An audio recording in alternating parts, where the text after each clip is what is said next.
instructions in Parashas Tetzaveh, more instructions for the Mishkan, and the clothes of the Kohanim. Do you remember what Hashem told us to do in last week's Parsha? He gave us instructions to build a Mishkan. This is the most important project in our entire history. Hashem says He'll live with us in the Mishkan.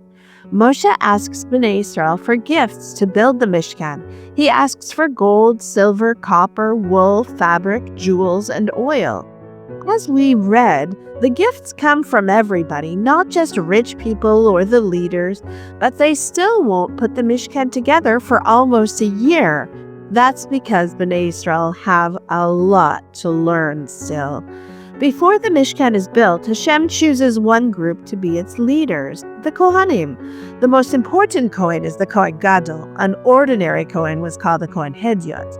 The first Kohen Gadol will be Aharon, Moshe's brother, and all the other Kohanim forever and ever will come from the family of Aharon.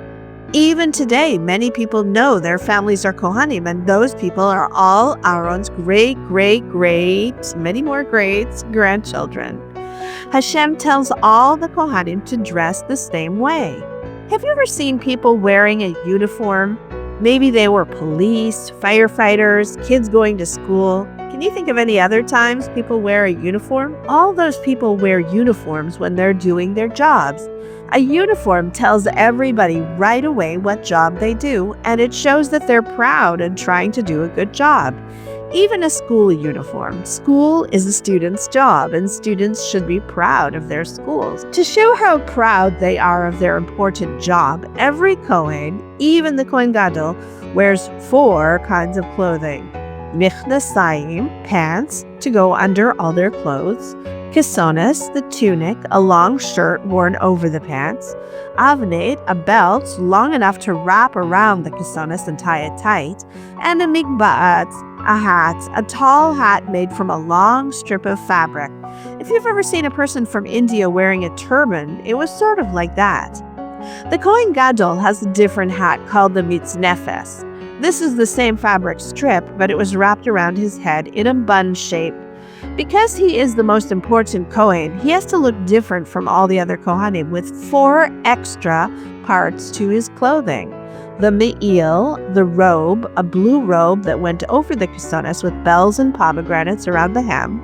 The ephod, an apron, a colorful apron that ties backwards around his kesones. The choshen mishpat, the breastplate, a colorful woven rectangle covered with 12 jewels. And the tzitz, the head plate, a small rectangle of gold with Kodesh LaHashem carved on it, worn over his forehead. Kodesh means holy, and the tzitz reminds him to act holy. But the Kohanim can't just get into their clothes and start working.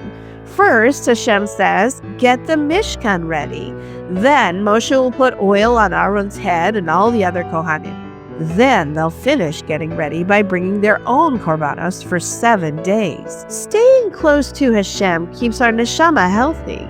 Sometimes we need medicine to be healthy, and there are 2 ways to use medicine to help our bodies: keeping a person healthy or healing a person who's already sick.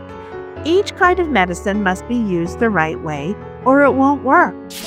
There are also 2 kinds of korbanos. Ones the Kohanim should bring every day to keep Bnei Israel healthy, and ones they bring when someone has done something wrong to help heal that person's connection to Hashem. Today, when we have no korbanos, we stay connected to Hashem with our careful and regular tefillah, which is like a korban. Ketoras is a smell korban.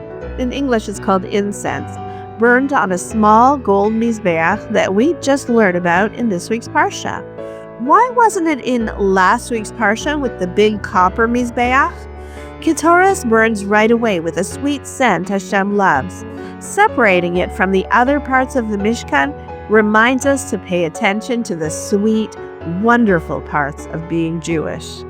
Sadly, Bnei Israel built a different kind of project, as we'll see in next week's parsha.